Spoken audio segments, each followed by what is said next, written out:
Welcome to The Big Break Show, a podcast where we discuss short-term rentals, entrepreneurship, life, mindset, and everything in between. Here are your hosts, Rafa Loza and Jesse Vasquez. What's up, everybody? Welcome to The Big Break Show. And we're laughing because we don't know what episode this is because we have so many. We're just like, what episode is this? This is episode 97, I think. I think we're at 48. But tell everybody who's here, man, because this was a good one. Yeah, you know what, guys? Today we had Mr. Diego, owns 61 doors, came to this country at the age of 9 from Peru, and he has built a real estate empire. And for those of you that are undocumented, this is a fantastic story because he talks about the DACA program and how the trials and tribulations that he had to go through in Peru, coming to the U.S. and kind of changing the way everything in his life.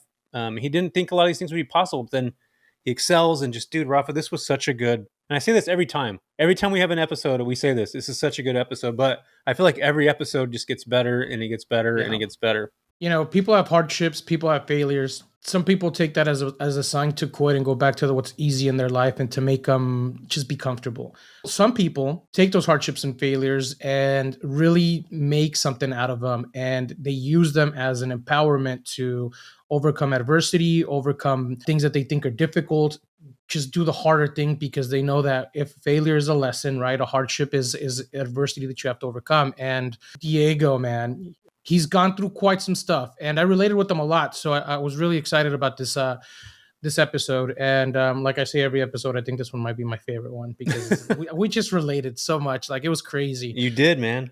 Yeah, so it's exciting. Hopefully you guys enjoy Even this. down to the aunt's couch, bro. Even down to that. No joke. Yeah.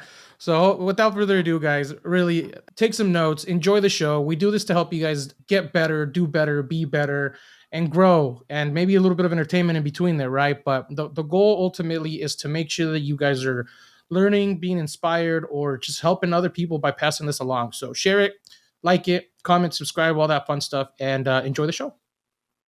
What's up, everybody? I am super excited because we have Mr. Diego Corzo. I hope I said your last name right, and you're right. It is like the tequila. We just talked about that a second ago. Diego, yes. Man, welcome, my friend. Welcome. I'm excited to have you on here. I've talked about this prior to jumping on here. Diego is from Peru.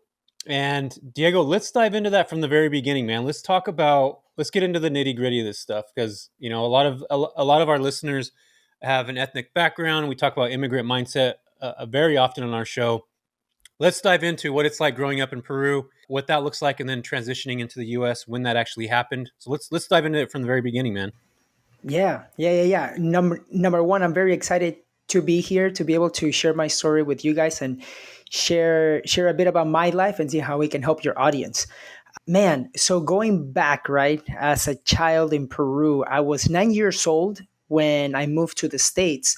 But in Peru, I grew up, my mom, my dad, and my brother, right? But Peru in the 1990s there was a little bit of uneasiness with robberies. It was a little bit dangerous. My mom's car got stolen in 1998, I believe. And then my mom at like a red light, her purse got stolen with like a knife, and then 2 weeks later with like a gun. So it wasn't safe. So my parents and my dad couldn't find a job anymore. He had a restaurant. He had to close it down. So we couldn't find a job. So it was time for us to try something new. And that something new turned out to be the pursuit of the American dream. And so in 1999, we moved to the States. We came here with a tourist visa, and then they decided to overstay it. So we overstayed and we became undocumented immigrants. And it didn't really hit me that I wasn't documented, right? I grew up as a kid and hearing it in conversation, stuff like that. But it didn't really hit me until I turned 15 years old when it was my turn to get my driver's license. I go to the DMV like all my friends were doing in high school to get my driver's license. And they said, Diego, we're just missing this document. I turned to my mom and she's like, we don't have it. I'm like, all right. So she said that because of that, I wasn't going to be able to drive. I put all my emphasis into school because at that point, I knew that my life was going to be little different than my friends. And graduated third in my high school class, put all my emphasis into school. got to Florida State University, and as I'm applying for scholarships, I'm applying for like scholarships and grants, financial aid, all this other stuff. I found out that I couldn't qualify for those because of the fact that I wasn't citizen or they required a green card. And I won a few of them too. Like I'm like, Diego, you won it. We just need this paperwork. And I'm like, I don't have it. So then they said, sorry, we cannot do it. Right. So I hit another obstacle. But growing up in the States, I saw my parents working a lot, and that gave me a work ethic that my parents always taught me that the U.S. is the land of opportunity, but it is up to us to find it. So my mom was a waitress at a restaurant. My dad was a cook, making $60 a day, $5 an hour, and slowly but surely we got a little bit better.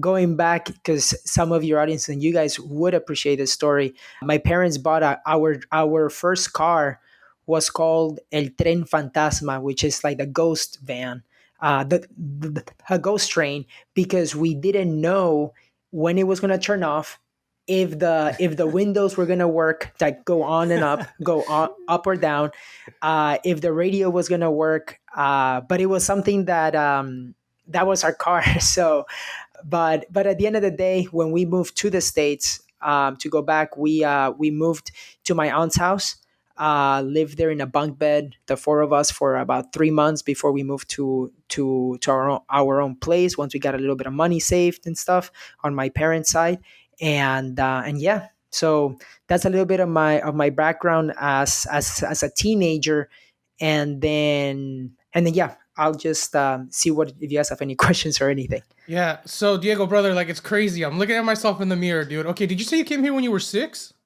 Nine. 9. Okay. I came here when I was 6. Okay. Same thing. Visitor's visa. We ended up overstaying, and I didn't get my documents till way later. I think I was like 19, maybe. I don't remember. But it's crazy because I never knew about it either, right? When you're talking about like, oh, I found out when it was time to go get my first job. And they were like, yo, you can't work here. And I was like, what do you mean I can't work here? Like, I live here. And then it was a whole thing that came, like a whole process. And I was like, oh, crap. Okay. Funny, though, because I've never really cared about it. Like, I don't know how you feel about that. And maybe give me your thoughts. But I've really never cared about, like, having now I have it and stuff. But, like, even now that I'm just a resident, I'm not a citizenship. Like, I've never bothered to go get my citizenship because to me, it's never been like a setback. Like, it was a setback at first. But then once I overcame it, like, I'm still going to live here. I'm still going to work here. I'm still going to invest here. I'm still going to grind. I'm still going to keep moving forward. And so it's never been a thing where it's like, oh, it's holding me back or it's setting me back or, hey, I have to do this now. I know it's got a lot of bad things behind it, right? Like it does hold you back in a lot of different ways. Like you can't work, you can't like do specific things. So it's funny because I came here when I was 6. I lived at my aunt's house. We lived we were sleeping on our couch. My dad ended up getting us a place to live. We moved into this apartment. And then, obviously years later, like now they have their own property and stuff like that. And we're investing and like everything's good, but it's kind of crazy. I want to know, like, what was some of your biggest setbacks because of that, other than what you just said with the driver's license and the college? Has it affected you in any other ways? Not being able to have that residency or be like kind of a citizen? Yeah. So at 15, found out I couldn't drive, right? At 18, found out I couldn't work. Even though I graduated 30 in my class and everything, couldn't qualify for student loans, financial aid. I had enough money to pay for college for 1 year. So I went to FSU, and I was like, okay, I have to figure out what I'm going to do in order to make some money afterwards. And I got an internship to volunteer so that I can get some experience. And then they told me, Diego, you've done more work for free as a freshman than what some seniors do in a year. So we want to hire you. And as I'm going through the hiring process, everything is going well. And then I get that call, like I always got in some kind of obstacle of hey, Diego, everything is looking good, but we need your work authorization. I'm like, great, let me call my mom. I call my mom and she's like, Diego, we don't have that. You don't have that. And I was like, oh my God. So I'm 19 years old. Can I work? Can I drive? Can get student loans? But I remember, right, what my parents told me, and I was like, okay, resourcefulness is one of the skills that we have as immigrants. Like we're resourceful no matter what. We make it happen. So I found out that I could create my own company, even though I wasn't American or didn't have stuff. what is needed. I found out that I could open up my own company, but with an ITIN number, because all I needed was an EIN number, and then I could get paid as a contractor doing websites. So I got my company, and instead of companies paying Diego Corzo, they paid my LLC. This point was before Uber, before Lyft or whatever. So my bike was my only mode of transportation. So I would ride my bike in the summer heat in Florida in 2010, 2011, 2012 too, bike with a suit in my backpack, me going to appointments, like parking in the back of the building, drying off, changing to my suit, walk to the front of the building, meet with a client, go back, change, and ride my bike back home. And that's how I was able to pay for college. Another way that I got to pay for college on the resourcefulness part is I did study guides. So the teacher would say, hey guys, if you know these 20 questions, you guys will get an A. So I went back, I wrote the answers, I memorized them, took the test, aced it. By the second time around, I told the whole class, there were like 300 people in the class. I'm like, guys, I was the one who set the curve. I'll sell you study guide for exam number 2 for $5. I made $200. It was awesome. Exam number 3, supply and demand, right? I raised the price. I'll do it for $10.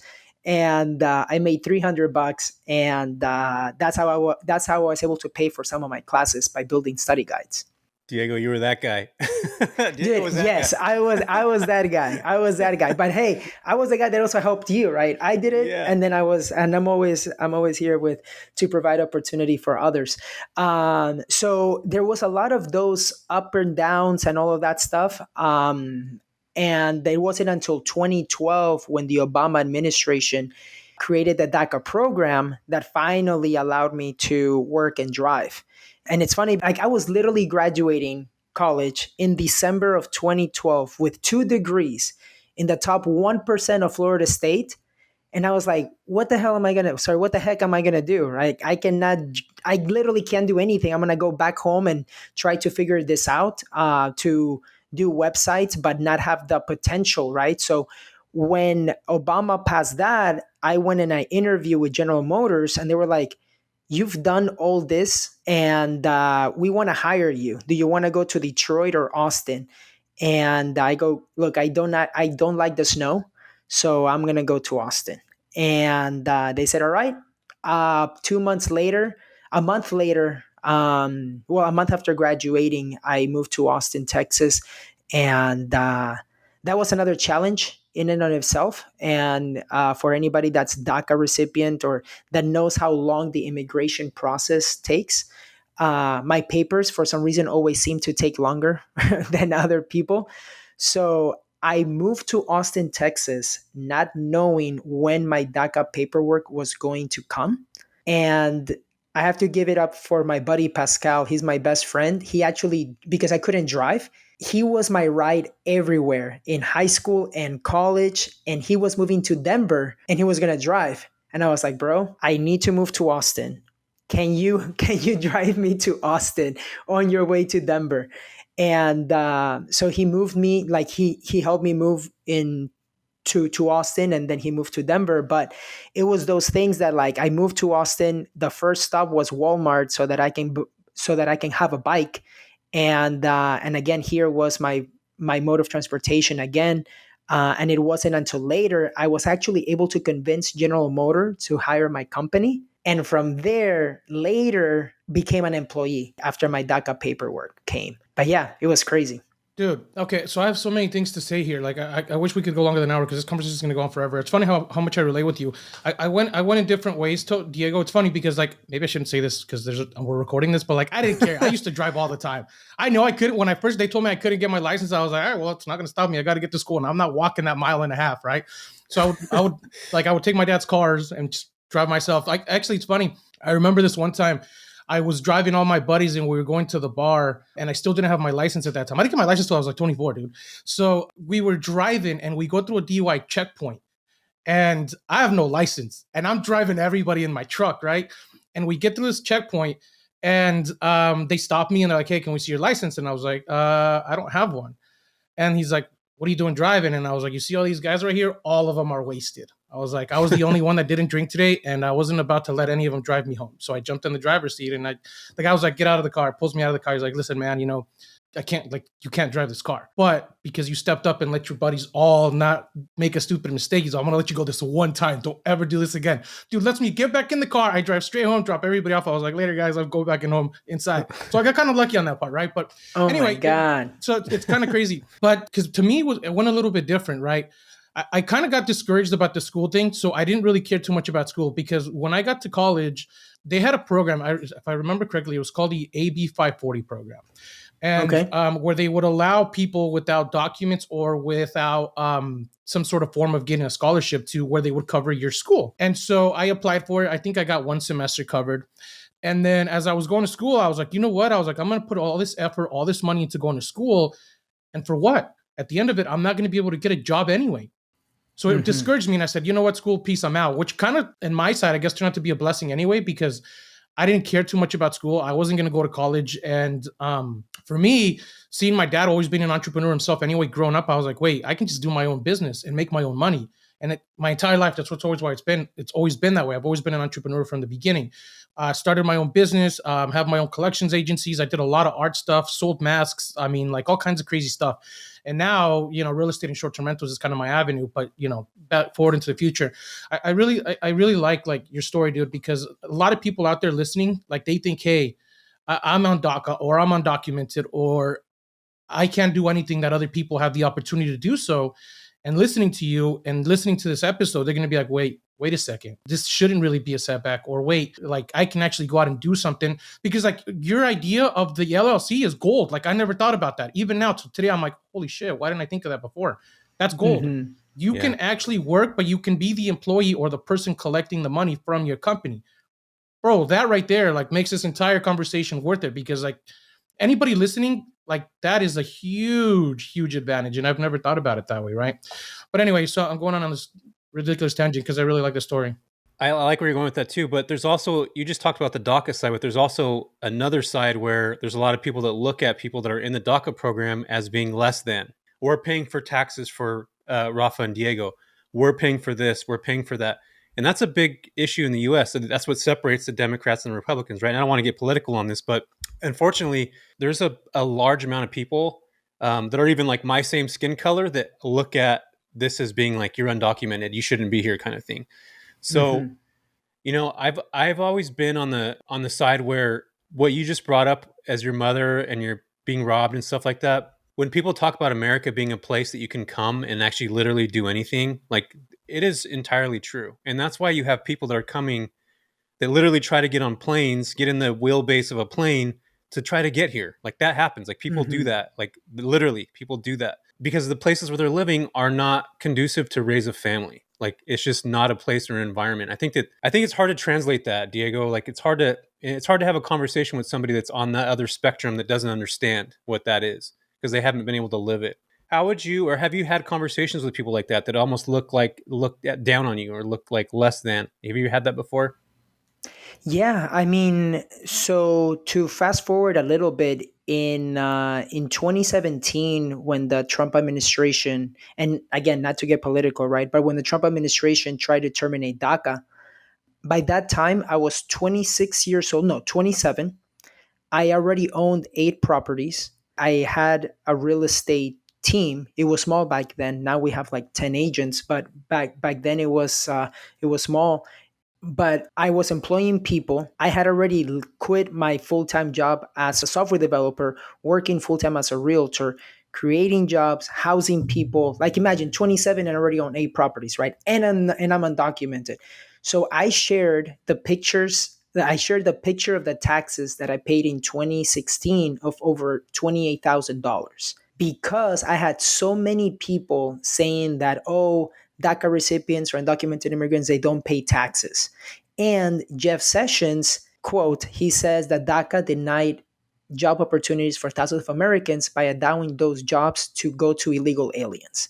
And I was like, oh, heck no. You just heard my whole story. I'm like, I earned those jobs, right? We live in a capitalistic society that you get paid by the value that you bring to the marketplace. If other companies wanted to hire me, Diego, instead of somebody else, is because they saw more in me that they would see in somebody else. And that's the truth. So I shared that, and that post went viral. Now, when something goes viral, you get people that support you, right? But you also get the haters. So I got a lot of haters. I got comments that they were saying, well, even though you're all this success, you're still undocumented, you should go back to Peru. Or they would say you should go back to Mexico. And I'm like, bro, I'm Peruvian. Like, first get educated, right? A Right. little bit on so many different things. And just know that I'm paying taxes. I'm paying more taxes than what some people make in a year. And it's because of the value that I've been able to bring as far as income, right? To then give back to the community, to whatever. And that's just on income. I'm paying taxes on 8 different properties and all this other stuff. So that post, when it went viral, it got a lot of people, as I mentioned, like questioning the whole situation. They're like, Diego, if you're so smart, why don't you get your citizenship? And I'm like, because there's no line, right? So that got me a little bit to be more of a spokesperson for DACA. And that got me to I got invited to fly out to Washington, D.C. I'm actually going back again in 2 weeks to talk to congressmen from both sides of the aisle to let them know that, hey, like I'm a DACA recipient and I'm just one story at the end of the day. I'm one story of hundreds of thousands of DACA recipients. But my favorite part is that this time, my first time was it was in 2019, where I was literally getting started. Now I'm going back there and I'm going to let them know it's like, look, now I run the number 16th real estate team led by Hispanics. My team last year sold 256 homes. I own now 61 doors. I'm in 4 syndications. I have multiple $1 million businesses gross that I'm running, and I'm still undocumented and I'm paying taxes. So if you think that I'm here to leech from the government or to not provide to my community, like, no, no. I've worked my butt off to show, and I know I've had the conversations like, well, people are human. You shouldn't put like numbers or like, hey, how much taxes you pay to earn your right to be here. But unfortunately, that's the conversation, right? That's a conversation like in this country being capitalistic. It's like, hey, how much value did you provide to the country? And so forth. That's what people see. That's where they're like, oh, they're paying taxes or we're supporting them by the taxes of other Americans. But no. So the rhetoric is like, in reality is we are paying taxes. We are supporting our communities no matter what, whether you're undocumented or not, you pay taxes.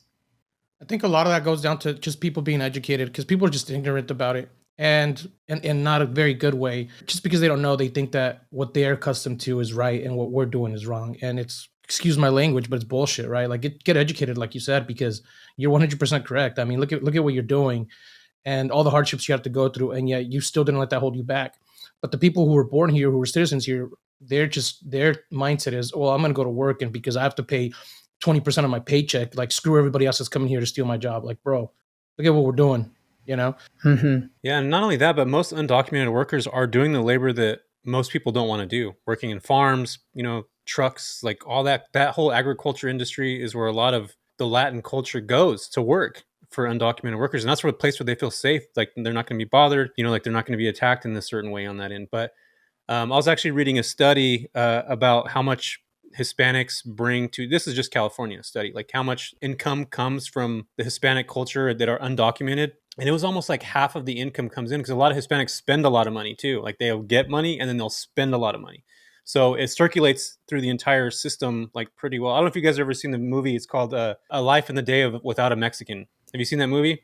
It's like a document. Not yet, but I've heard of it. Yeah, you got to watch it because it shows what the U.S. would look like if there was no Mexicans that lived here, like what the system would look like.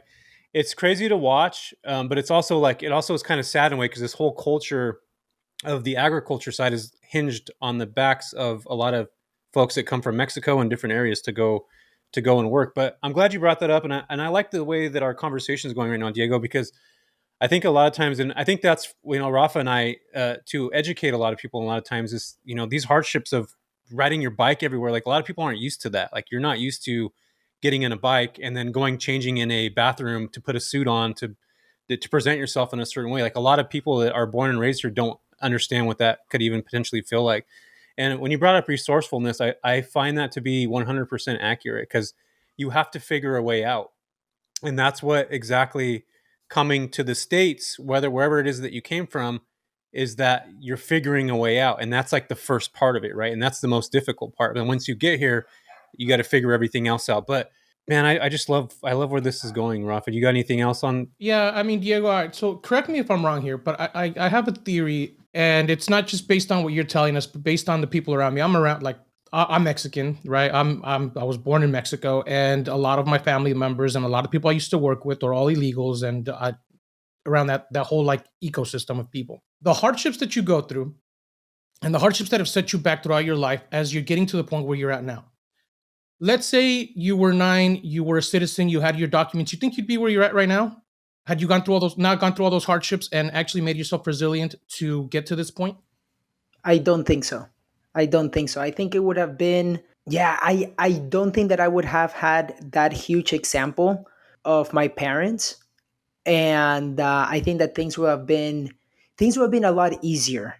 I would say that's for sure. But just because it gets easier, right? It doesn't mean that you can actually accomplish more. Because a lot of people they don't appreciate stuff, and it's easier when somebody tells me like, okay, so I started house hacking when I bought my first house. One of my first houses when I was 24 was house hacking.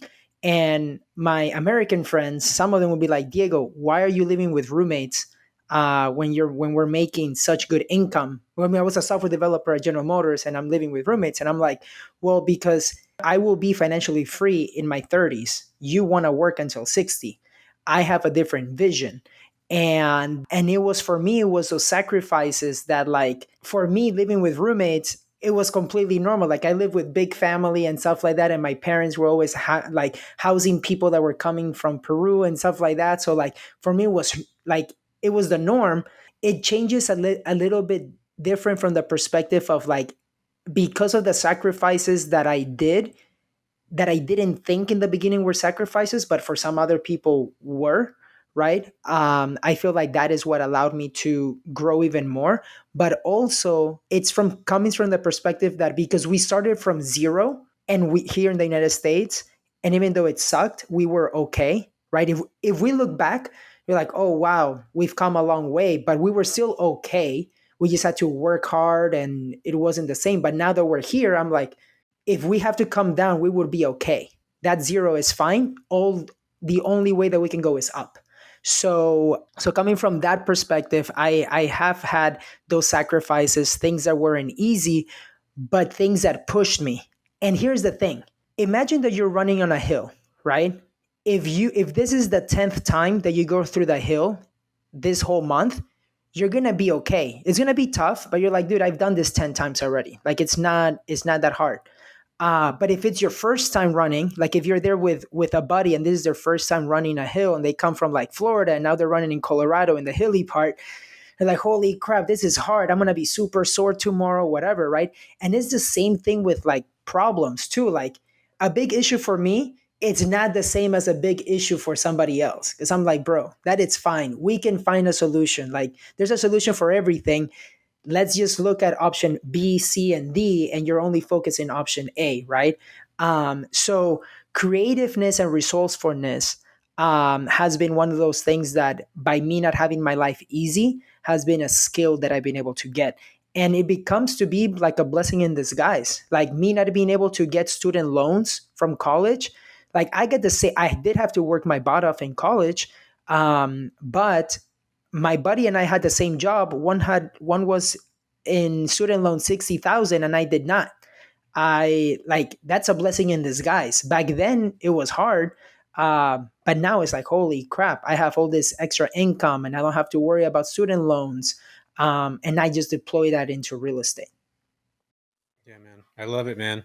I love, yeah, the hardships are what create that kind of that thick skin, and adversity, and I always talk about this all the time, adversity brings you to the light. It allows you to see things in a different way. It allows you to understand things in a different way. And coming from those backgrounds, I mean, it really just kind of sheds that difficult, like, you're right, man. Like, the difficult things are somewhat easy in a lot of ways because you've already been through so much. So it's like just another step in the process. It's the hardships and failures that mold us as we get older. If you didn't go through those hardships, you wouldn't be the person you are. If you didn't go through those failures, you wouldn't learn what made you the business or the person you are today, right? So not having it as easy as everybody else made you work a little harder. Not having the resources and freedom as everybody else around you made you get creative and find ways to come Yeah, up with that. So, exactly. at times it just becomes more of a benefit and a skill that we came from where we came, right? Like you Yeah. said, we came from zero, and now the only way is up. Because if we go back to zero, we've been there and we know how to get back out of it. So the hardships and failures are, to me, actually a blessing. I'm glad that I had to go through that, because otherwise I'd be the same comfortable dude working the same job right now because I had it easy, because there was never anything to push me to get past it. Yeah, and at the end of the day, too, it becomes to like the power of questions that we ask ourselves whenever we are facing those obstacles, right? Because if you ask yourself, why is this happening to me? You take the victim mentality. But if you ask yourself, why is this happening for me? You begin to look at options and coming more from the empowered mentality. And I feel like that is one of the things that I've been able to do as when I've been faced with those hardships. That's for sure. I love it, dude. Yeah. That's awesome. Let's shift into the real estate portion. I think we're halfway through the show already. So, Diego, take us through your first. So you got a job at Ford, right? You got a job with the GM. GM. Sorry, GM. I don't know why I said Ford. I think I was thinking about a Ford Bronco. I want one of those things, by the way. So you got a job at GM. You're doing software for them. What were you doing there? And kind of take us through the first part of your real estate journey, how you kind of tapped into that. Yeah, so I was a SharePoint software developer, basically doing websites on the internal projects for General Motors. But I had read Rich Dad Poor Dad when I was 21 years old, right? And that book taught me two things: that you can either trade your time for money, or you can make your money work for you. So in me being able to learning about trading my time for money, I knew that I could get a job, but I needed to make my money work for me in the future. So that was when I decided to just continue to do what I could to invest, and being able to get that money, to deploy it to continue to buy assets that will then give me money for financial freedom, right? So because I had read that book, I knew that I wanted to do what I needed, and that was one of the things I needed to increase my income, because I wanted to deploy it as much as I could into real estate. With that, I got my realtor's license. And again, we were talking about obstacles and all this other stuff. I wanted to house hack at first, and the realtor that was helping me house hack, I went through that process. And for the same reason of me not having papers and everything, the lender said that I couldn't qualify for the loan, even though I told them, hey, I don't have DACA. I mean, I do have DACA. I don't have a green card. They're like, oh, that's fine. A week before closing, he sends me a message. He's like, hey, you are not going to be able to qualify for this loan. And I was like, I told you. And so I had to cancel. I felt bad. So I told the realtor, I was like, hey, Victor, I feel bad that I wasted all your time, because now we have to cancel this contract. I'm pretty good with technology. What can I do to help you? And so I helped him out for a bit. And long story short, I asked him, after we became friends too, I was like, hey, I sort of want to see what it's like to be a realtor. Can I drive you around? And he said, yeah. So I drove him around for a weekend, and I really enjoyed it. So I told him I might be getting my realtor's license, but he will have to mentor me. And he said yes. So in April of 2014, got my license, began doing it part time. That was in 2014 too, when I got my first house hack. And then by 2015, I left corporate America and partnered up with Victor to actually now create the team that we have now. When I was 18, my first big career move was to become a realtor, and I got denied. They told me no because I didn't have my documents. I never went back to it. I said, "Oh, this sucks." That's one of the first things that really made me go, "What the hell? Like, I need to figure something out here." Right? fast forward now, like I probably wouldn't get my realtor's license now. Who knows? Maybe I will. But it's what really always wanted to get me into real estate. So when you started, what actually made you want to like get into investing though, aside from reading Rich Dad Poor Dad to becoming a realtor? Like what was that pushing step that said, all right, I can take this money and put it into a property and then go from there? Because I mean, you have all these properties now and syndications and stuff like that. Like how do you keep motivating yourself or pushing yourself forward? Yeah, so I always wanted to reach a level of financial independence, right? That the passive income would cover my living expenses so that I could do what I wanted to do. Like, so that I could either travel or have the choices of building a bigger life, not a bigger lifestyle. And that's a quote that I heard back in 2011 from a guy named Adam Carroll. And that quote changed my life because of the fact that that's how I began to live my life in building a bigger life. And that came by me like going from the perspective of how can I make money irrelevant, right? Like there comes a decision when you either have to go to work or you get to go to work. And I wanted to have that. And one of the ways for me to do that, to getting to go to work, was by having enough cash flow where I get to do what I want to do. And that came in by investing in real estate, which again were assets that will make me passive income. And with that came the opportunity of house hacking because I could buy a house with 5% down, live in the master, rent out the other rooms, live for free, and repeat the process again after a year and do the same thing and then do it again in year 3 or year 4. And then all of a sudden, with $10,000 or $15,000, I was able to buy a property every year or every 2 years. And that gave me the opportunity to then save more money, get into more connections, and be able to invest in various ways. So to the point that now I was able, like, I began to partner up with people too, because I knew that at some point, in order for me to grow as much as possible, I just couldn't do it by myself. But I knew that if I leverage other people's unfair advantage, like I feel like everybody has an unfair advantage. It's either your time, your network, your knowledge, and the actual money part, right? So if you can leverage one of those or two of those from a business partner and you bring the opposite, then you'll have a successful partnership to grow into a real estate portfolio.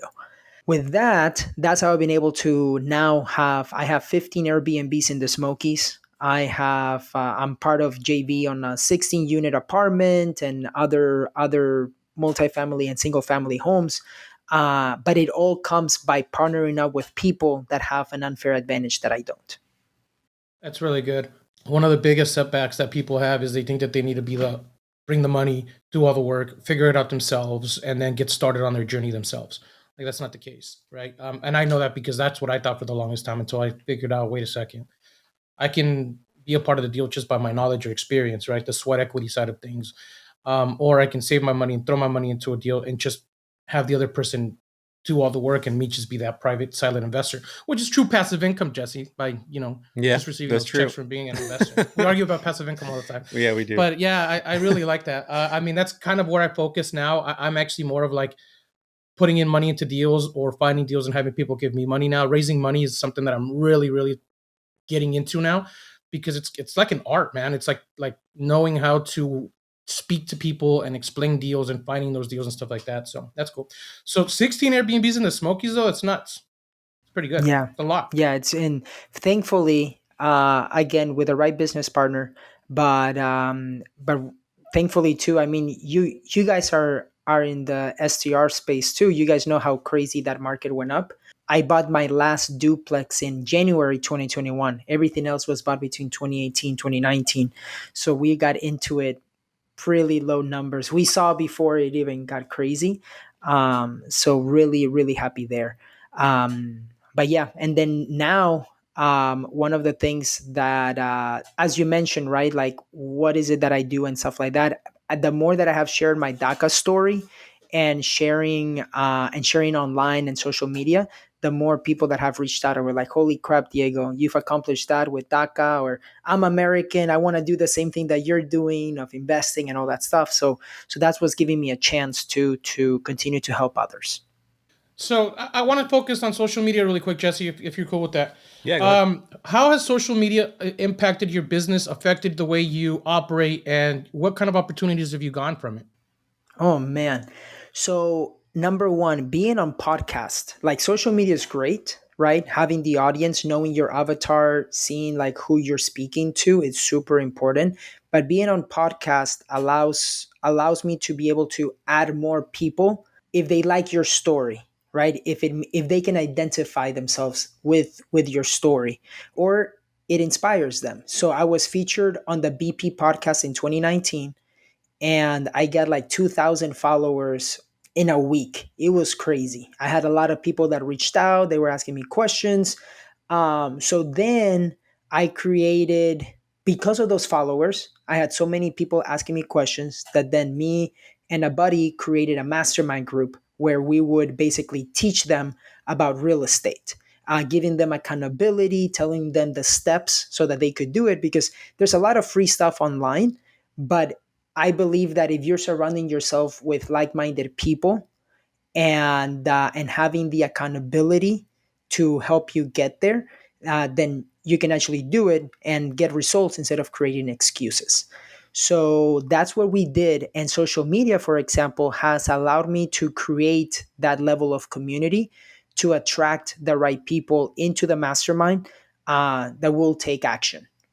Yeah, and for those of you who don't follow Diego, he does a tip of the day kind of thing, which I love. I Yeah. love that you do that, man. It's like it's a little motivational thing sometimes, or just some kind of random. So if you guys, we'll give his show notes and all the information about where you find him. But check out his Instagram. So yeah, man, I'm finally realizing too that, and I think Rafa and I have talked about this, that the social media world, it's about attracting the right kind of avatar, like finding your tribe, and that's really what social media does. It allows you to connect with the right people. And podcasts, and I talked about this before, like podcasts I feel are so great because people get, they can see you in social media, they go through your 30-second reels, but podcasts, like, they get to feel your story, they get to see you every week, they become familiar with you, they become like, we'll go to meetups and stuff and people are like, oh man, like it's like, almost like they feel like they know us already because they listen Oh, to us for weekly, sure.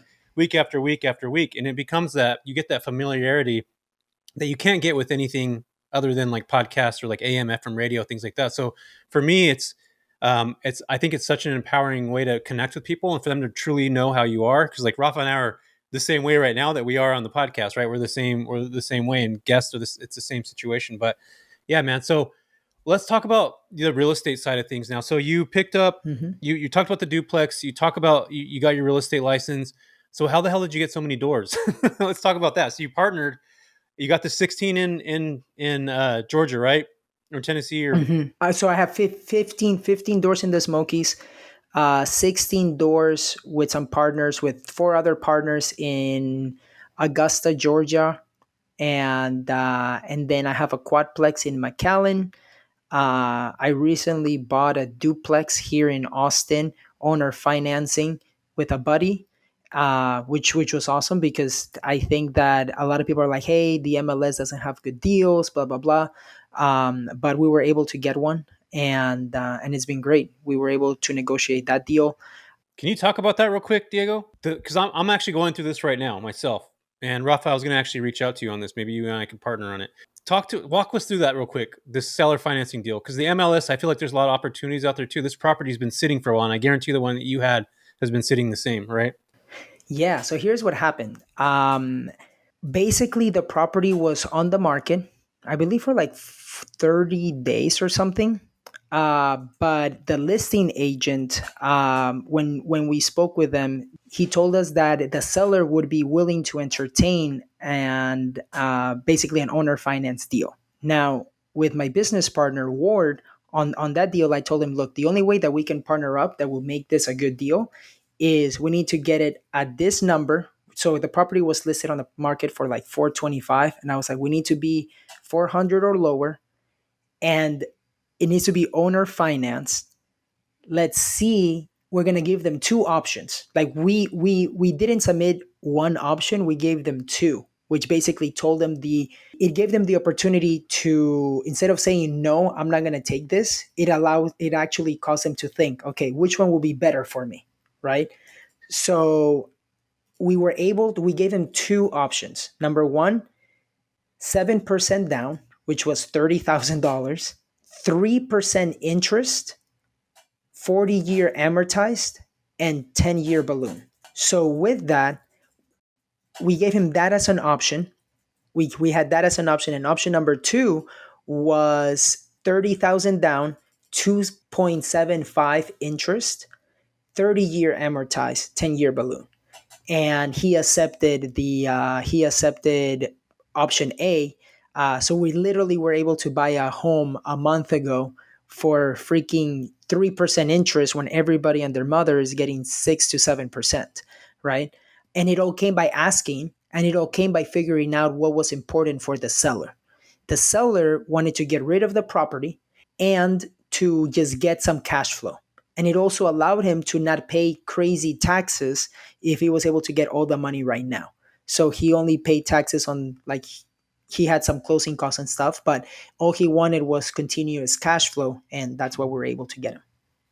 That's gold. That's a good creative way to acquire that property for sure. It's funny because a lot of people are always thinking, like how Jesse was just saying right now, everybody thinks that you have to wait to pick up an MLS and then go the conventional route to pay through a bank and get these ridiculous taxes. But if you talk to the seller, and the seller has no rush and there's no pain point, but all they want is to just kind of make some cash. If you can tell them that there's no taxes because they're going to be holding the note themselves, so that now they're getting their money over time, right? And then they're getting that cash flow, like that's gold, dude. You can go out and find a deal right now. It's something that I'm getting really heavy into now, is the learning how to do creative financing and seller financing as well. Yeah, for sure. You know what I've noticed about that, Diego? A lot of times the realtors, they'll get upset about that if you call them. Like they're just like, because I've called a couple of these. I'll look for stuff that's sitting like 60 days on the market, and I'll call a realtor and just be like, hey, look, if this guy's open to sell, they want to sell the property. It's like, I feel like they're kind of like cutting me out of the conversation. Is that something you've heard before, or is that something that seems to be accurate? Yeah, I mean, there's a lot, and it depends on the on how like how long those realtors like have been on the market selling and everything, right? Because if you talk to an agent that he's been doing it for just 2 years, they're gonna be like in the beginning, it was like all they know has been a property with waiver of appraisal and 50,000 over asking, and like a new agent in Austin, that's all they knew. Yeah, Right. you're right. But now when the market has changed, now you can be like, hey, let's create a win-win. Before it was like you win, you take everything, don't worry about it. I just want the house. Now it's like, okay, we want to buy, you want to sell. Let's create a win-win for both of us. And if seller financing is an option that can create a win for you, then why not? So I have a question on that then. Do the realtors actually make commission when you do a seller finance deal? Yes, because the income is still they're still getting some money down, right? So they actually have to take it from the down payment, um, which sort of it hurts a little bit more on the selling side. But we the only way that we were going to buy the properties was 30,000 down. But if somebody would have come with 100,000, of course, that would have been the commission and stuff like that. And because I am a realtor, I told the listing agent that I didn't have to take a commission on that one. I just wanted the house. Got it. So you can negotiate. Yeah, because I was trying to figure that out. I was like, because the realtors that I talked to were just kind of like, oh, they don't want to do that, and they don't want to sell, and I kind of figured they were on a contract with them for like 4 months or however long that contract is, so they didn't want to like intervene with that disruption of whatever it is. But you're probably right. It was probably some new realtors that didn't really understand or didn't get it. But yeah, seller financing is like, I think now there's still a lot of deals to be made on the MLS, and it's just you have to be creative about them and really think, really be intuitive about what you're doing and kind of put perspective behind it. Because there are deals right now I'm seeing a lot of, and you're probably seeing this too, where the sellers are paying for buying down the rates for people, which is another option. Exactly. Buying down the rates, closing costs, and all of that stuff, which has changed from the last year. Yeah. Yeah. Oh yeah. Tremendously. So I'm going to dive in this because I know we're getting to the top of the hour right now. Diego, so for you to pick up all these properties, was it the partnerships? I mean, like, how did you actually acquire, like, a lot of these funds? I'm assuming that you're making pretty decent cash now because you're talking about all this stuff coming in, but you didn't start there. When you worked for GM, you probably were making a decent amount on the software development side. You started acquiring these other properties, started cash flowing. So are you using that cash flow to acquire no properties, or like how are you getting that cash? You said you're syndicating, so let's kind of go into that whole thing, and then we'll talk about our closing statements here at the end. Yeah. So basically, one of the things was that because I started through house hacking and I was living for free and I didn't have any student loans and little credit card debt, and I'm not a big materialistic person or anything like that. So what that gave me was I was able to save money, and then I was travel hacking, right? So anything that I could do, I would get it with credit cards and all of that. So I was still traveling, enjoying life, but keeping my expenses low, which meant that I had extra income, and then I just deployed all of that into real estate. Now that only got me so far. Then it got me in as a realtor. I began being on the BP podcast again in 2019, helped me get a lot of people that reached out that they wanted to house hack here in Austin. And then I was able to help them as a realtor. So my income also went up. Between that in 2020 and 2021, then I just deployed all of that into real estate, partnering up, investing for cash flow, and then later a little bit for appreciation, but still having the opportunity for it to cash flow, even if it was a little bit, right? But on the syndication side, I've transitioned now, and like instead of growing income so much or like just buying properties, now it becomes more of like, okay, how can I pay, how can I use cost segregation so that I reduce my tax liability? And that's why I started to invest in syndications as a limited partner. So that's how I've been transitioning into those kinds of investments. So you're getting cross segregation benefits as a limited partner in your syndication deals? Yes. So the K1 comes out. So if I put, let's say in one of those deals, I put like 100,000, right? The K1 after the cost seg of year one came negative 61,000. So that's pretty good because even though I made 100,000, let's say part of that of my realtor income, I deploy that, and then now it becomes negative 61. So now I don't have to pay taxes on On any of it. $61,000. Yeah, I love that. That's great. Mm-hmm. So Yeah. we could talk about this syndication stuff forever. We can talk about so much Yeah, for it's so crazy. long. Yeah, no, well, I mean, I'm trying to figure out the whole thing about like how he's picking up all these properties, but yeah, man, I mean, he kind of talked Well, about he's it right now. partnering up with people. Yeah. So like, okay, Yeah. So, for example, another one was I had a client that he wanted to buy a house. He put it under contract. Um, put it under contract. Then, because it was taking a long time to build, I told him, "Hey, get your duplex. We'll figure out what we'll do with this property later because it's in your name. You can buy with a family member or whatever." He couldn't figure it out, so when I called the builder to cancel, I'm like, hey, we have this property under contract for 287. How much do you think you're going to put it back on the market for? Because the market has appreciated. This was 9 months later. He's like, I'll probably put it on the market for 320. And I was like, oh my gosh, like, okay, there has to be a way that I can get into this deal if I pay, like if I partner up with him.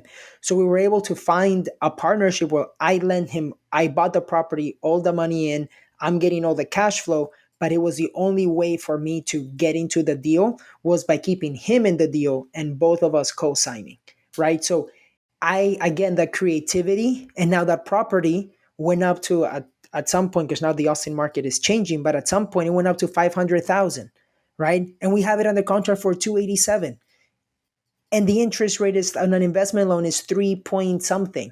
So it's sort of like it's nuts, right? So I also knew that I wanted to get into deals where the interest rate is low enough, and then if it goes up in equity, great. If not, I'm good. Yeah, but partnering up has been one of the things that has helped me a lot. really quick, Diego, do you feel that your partnerships come from you and your network, or do they come from social media, or do they just come from like leads? Where do you get your partners from? Like, because go ahead, answer that real quick. Yeah. It has come from people. The funny thing is that the last, I would say, 4 or 5 partnerships that I've done have come from people that I met through social media that later became my friends. Got it. Cool. So, all right, one last thing before we switch to our questions here. I want you to talk a little bit about your program and your mastermind that you have going on that we talked about prior to when we started this show, because I want people to be aware of it. Like, what is it about? What is it entitled? How does it work? Yeah. So for anybody that does want to learn, right, about how, especially like in talking about how I grew my portfolio, right, and all of this other stuff, uh, my the mastermind group is called the FI Investors, the Financially Independent Investors, and we're basically a community where we help you achieve your financial freedom goals by giving you accountability, and a community where the standard is higher than in other places, right? Because we want to make sure that you are becoming that person that achieves financial freedom and then taking the action that is needed to execute on that plan to get you that financial freedom. I love that because one of the biggest setbacks that people have is holding themselves accountable or having an accountability partner to push them forward. Some people write down on a calendar or they'll have some kind of like daily task thing. But at the end of the day, if you have someone else pushing you to do better, be better, or to help you, guide you to get to that next level, I mean, the limits are endless if you have that, So that's pretty cool, man. All right, time to transition. Being that this is the big break show, because we keep saying we're going to transition, tell us, what was your big break in terms of life, investment, real estate? I mean, old Diego to new Diego. Like, do you have one defining moment that you can say, hey, my big break as to that I owe everything to is, and what would that be? Yes, my big break was getting the opportunity to sit in a room of 12 millionaires when my net worth was 25,000 at the age of 23, and you had to be a millionaire to be in this room, and they gave me that opportunity. Wow. By me being in that room, number one, it was life changing, and they gave me that opportunity after they heard a little bit of my story, and after that weekend of me hanging out with them, my whole life changed. They gave me the opportunity to become a mentee so that I could be their apprentice. And then I took action on everything that they told me to do, right? They raised my standard. My peer group began to change because then I began to surround myself with millionaires. So imagine my net worth at that time was 25,000. A year before that, I was driving my bike, right? Like I didn't even have a car. And then I got into this room, and 2 weeks later, I was flying on a private plane with one of them. And like my mind was blown because of the fact that they really cared about helping me out. And then all that they cared about was me taking action and executing. So they held me accountable to quitting my job, to creating the companies that I have now, to being able to achieve what I wanted to achieve, right? And they were always wanting to help me out by giving me the right tools, and me understanding that if it had taken them 10 or 15 years to get to where they are at, it can take me 5 by using their knowledge and their experience, and me not having to make those mistakes. And so yeah, being part of that mastermind group of GoBundance has been super influential in my life, and that was my big break. All right. So, okay, I want to touch on this really fast because I absolutely love that. Do you feel, because a lot of people out there are going to go, oh, well, maybe he just got lucky and was able to get into that room. I can't get into that room, right? Like all those haters that we always talk about it. People just don't know any better. Not to say that people are haters by saying or thinking that, but was it something that you did specific that to put yourself in that room? Or was it a stroke of luck that got you in the room? Because the reason I ask this is because I make a conscious effort to always put myself in the right rooms of people who know more and do more and are bigger than me. So what do you think? How did you end up in this room? Was it something that you did, or was it by stroke of luck, or was it like a conscious effort?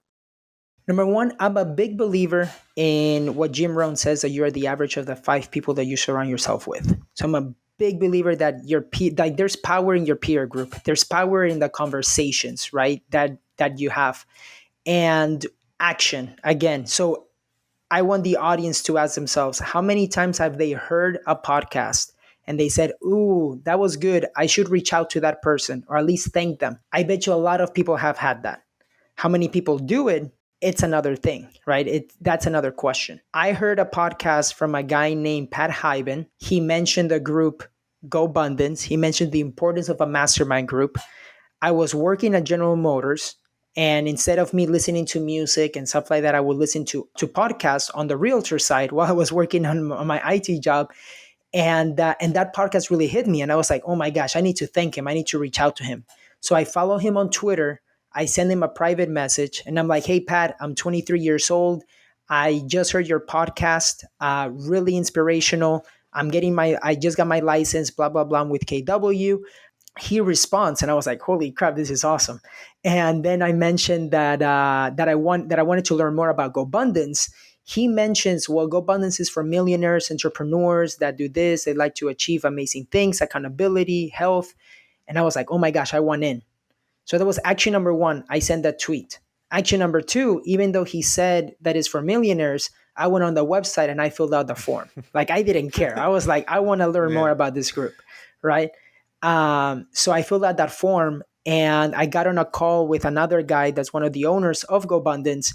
And I told him a little bit of my story. And he was like, all right, Diego, let me see what I can do to see if you can come into this room and like to come to an event that we're having. A week later, he called me. He's like, all right, Diego, it's going to be this much. You'll have to come like in August. It's in a few months. Are you in? And I said yes. Again, bought my ticket, put her in a credit card, and went to the event. And again, send that tweet, filled out that form, paid for the trip. Right? Sometimes you have to pay to be in those rooms. You have to pay for that opportunity to get lucky, quote unquote. Right? So I feel like it wasn't just luck. I put myself in those situations. I took the action that a lot of people would be like, oh, I should do that. Well, I turned that should into a must. And then now I'm seeing the results from that. Yeah, you know what, Diego? You brought something up that I hear people say this all the time. They're like, oh, you get lucky, you're in these rooms or you get in this space. And I'm like, you know what? You could save some money or get a credit card and you could be in the same room too. Like if you can't get in there by the way you did, you could pay to get in those rooms. And Rafa's done this. Like I've watched Rafa, I'm going to get on you right now.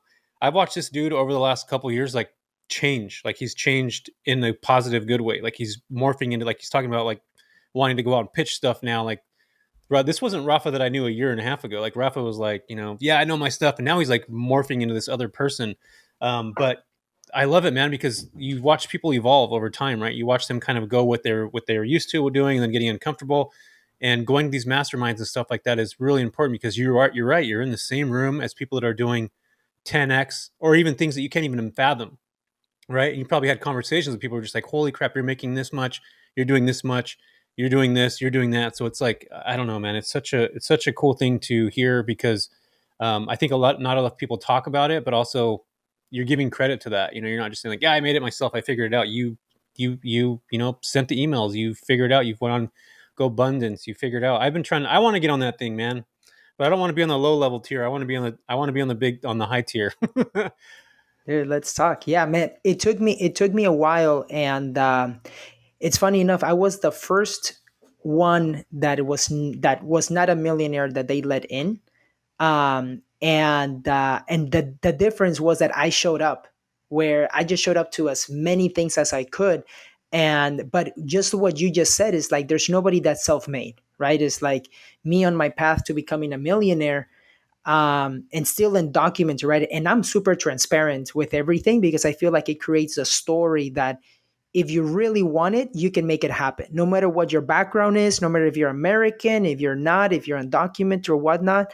I was able to achieve financial independence by age 26, 27, became a millionaire by 29. And but understanding that it wasn't just me. There's so many people that supported me through this journey. The example that my parents gave me, the GoBundance guys that mentor me through that process, that shortened that gap. Right at the end of the day, they shortened that gap of what my dreams were. Because when I read Rich Dad Poor Dad, it's funny. My goal was to get to 10 properties by age 35, and I achieved that by 27. So the only difference was that I was in that room of millionaires, and they showed me the path, and with the right accountability, that's where I began seeing results. There's a trend on this podcast now that we talk about, and every single person we talk is about getting in the right room with the right people. I mean, Yeah. if people listening to us haven't caught that on yet, like you probably should, So let's be respectful of the hour time here, and let's move on to our second question, which is, go ahead, Jesse. Yeah. So an actionable step, Diego, that somebody could take right now after listening to this episode, whether that's getting their first deal, getting their real estate license, something that somebody could do today after listening to this episode. What would that be, Diego? Man, an actionable step, if you're looking to buy your first rental property, I would recommend that you put yourself in a position to find your real estate team. And your real estate team is going to consist of your investor friendly realtor or wholesaler, your lender, and your property manager. If you can put yourself in a position to find your team, you'll be in a good place 3 months from now. What's the best way to find a team, real quick? The best place to find a team is go to a local RIA and begin talking to people and asking them, hey, who is your realtor? Who's your investor friendly realtor? Who's your lender? Make a list, call them, and interview them. That's a big one. Interview them for sure. Yeah, man. Diego, where can folks find you at? The best place for people to find me is going to be Instagram. They can reach out to Real Diego Corzo, or they can send me an email to info@diegocorzo.com. Well, I have a feeling your inbox is going to be flooded here, man. You're going to get some new folks jumping in. I love your story. Let's make it happen. Yeah, man. I love your story. I love what you've been able to do. I love that you're super transparent, because a lot of times people that are, that are immigrants or that have the DACA, like they don't want to talk about it. They're like super, it's almost like they're going to be exposed and be outed in a way, which is not a good thing too, right? For some people. But I like that you are super transparent, that you talk about this stuff. I think it's important. There's a lot of people that don't realize that the people around us are undocumented, even though they might not sound like it, or they, whatnot. And it's true. And it makes things difficult for a lot of folks. But overcoming those, challenges and moving forward. I mean, this is what this whole hour has been about. I love it, dude. I think it's fantastic. I think you're doing some really cool shit. I'm excited to what you have going forward in the future, man. Thank you. I just appreciate you for being here for sure. No, yeah, this has been an incredible experience. And yeah, let me know if there's anything that I can do for you guys.